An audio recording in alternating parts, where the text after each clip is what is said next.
Namaskar. Among the many choices we have to make in life, we have the choice of being happy. What other important things are there for us to choose other than happiness? When we look at it, our entire life revolves around our state of mind, how happy we are, and more so, what do we do with this happiness? From a scriptural point of view, Srimad Bhagavad Gita, which is a book that universally speaks to all mankind. There are three types of happiness. Lord Krishna, he tells Arjun, sattvic happiness, rajasic happiness, and tamasic happiness. Tamasic happiness is the worst. It is mixed. It is those things that you put in yourself and in your mind and to tell you that you're in a different state of existence. Intoxicants, drugs. When one uses those external modifications, then what happened? They are in a different state altogether. There is a rajasic happiness, which is pleasing the senses. This type of happiness is about, pleasing the tongue. Whatever we touch, we feel great about it. Only for that nectar that you put in you to become poison afterwards. Sometimes we see something that we have been staying away from for a long time, and then suddenly the senses act up. We are driven by the call of our senses to eat something, to drink something that we are not supposed to have. It brings us temporary happiness. It pleases the senses for a little bit, and after that it goes away. There is no more happiness. That is called rajasic happiness. And then there is sattvic happiness. Sattvic happiness is described in the Gita as that which tastes like poison from the beginning, but at the end it is like nectar. Hard work, putting in long hours, whether it's exercising or studying. Ask any of those who have gone through schooling from nursery to university and post, of course, university. The hard work they've put in initially, sometimes it feels like there is no light at the end of the tunnel. What happens though?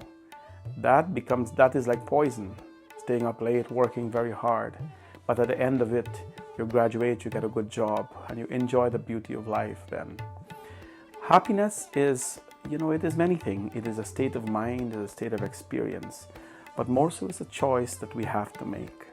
Many times people ask me, Panditji or Guruji, what do you do when others interfere with your state of mind, your existence, and speak to you inappropriately? My response is often that, people tend to give you what they have, the best of what they have.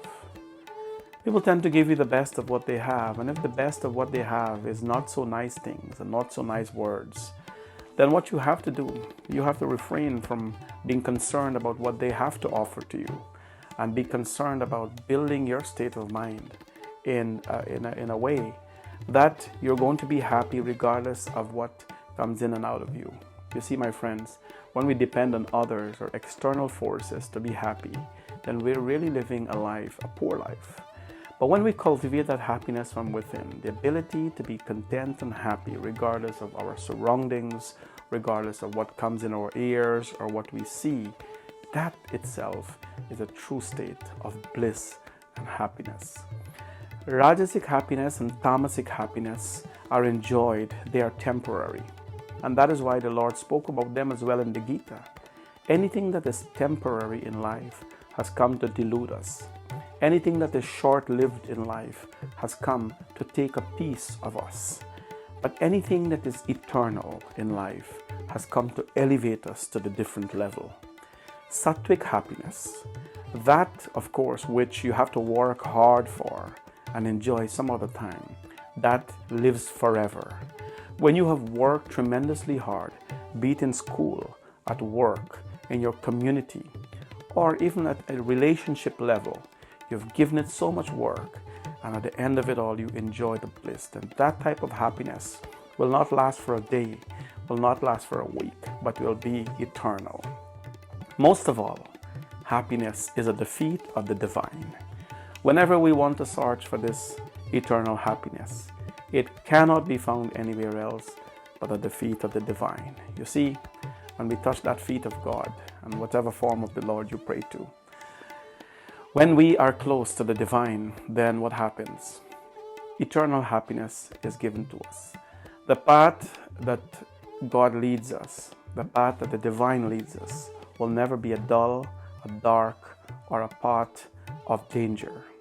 That path that is followed by all of us, which the divine carries us, will bring us happiness, eternal happiness, and will get us in a state of mind that will enable us in life to overcome all challenges. Where in the world are we going to find an environment that produces only good things? Where in the world are we going to find people that only say positive things? Not going to happen, has not happened. So we have to be prepared to condition ourselves to always choose happiness over everything else. It's a choice, but more so, it is something that we have to acquire. And when it is acquired, you have to keep it. As long as the light or the flames are burning, there will be light. The minute it goes off, darkness takes over. When the happiness inside of you, the burning flame inside of you, keeps on going, then it fuels your body, and everyone around you, everyone who surrounds you, will of course feel the energy of the happiness you carry within you. Stay happy, choose to be happy, even amidst overwhelming challenges and sorrows in life. Just be happy. Have a blessed week ahead of all of you. Namaste.